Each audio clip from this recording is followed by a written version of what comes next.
le loup, la chèvre et le chevreau, et le loup, la mère et l'enfant.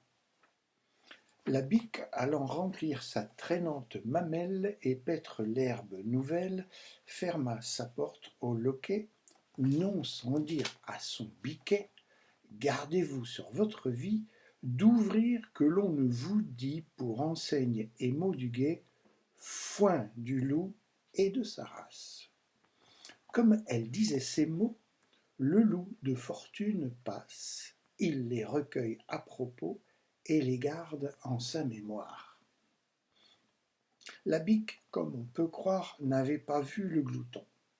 Dès qu'il la voit partie, il contrefait son ton, et d'une voix papelarde, il demande qu'on ouvre en disant « Foin du loup !» et croyant entrer tout d'un coup. Le biquet, soupçonneux par la fente, regarde. « Montrez-moi patte blanche ou je n'ouvrirai point » s'écria-t-il d'abord.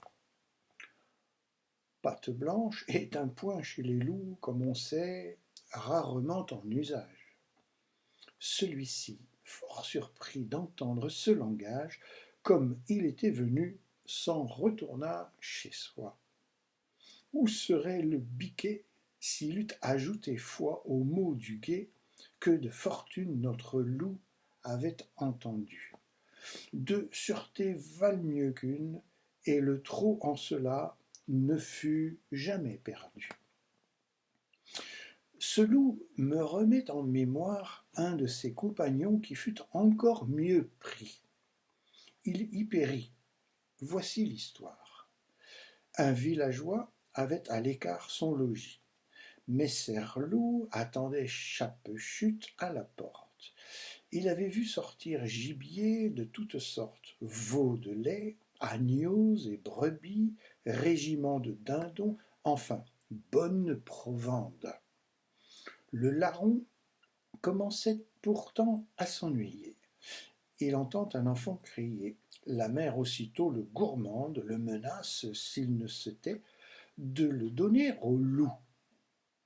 L'animal se tient prêt, remerciant les dieux d'une telle aventure, quand la mère, apaisant sa chère géniture, lui dit « Ne criez point, s'il vient, nous le tuerons. » « Qu'est ceci ?» s'écria le mangeur de moutons. « Dire d'un puis d'un autre ? Est-ce ainsi que l'on traite les gens faits comme moi ? Me prend-on pour un sot ?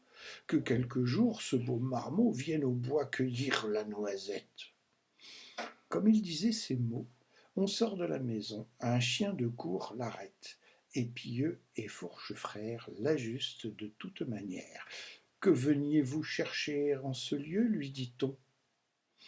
Aussitôt il conta l'affaire. « Merci de moi, lui dit la mère, tu mangeras mon fils.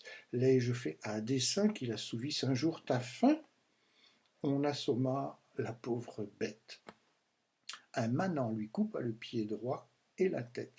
Le seigneur du village à sa porte les mit, et ce dicton picard à l'encours fut écrit.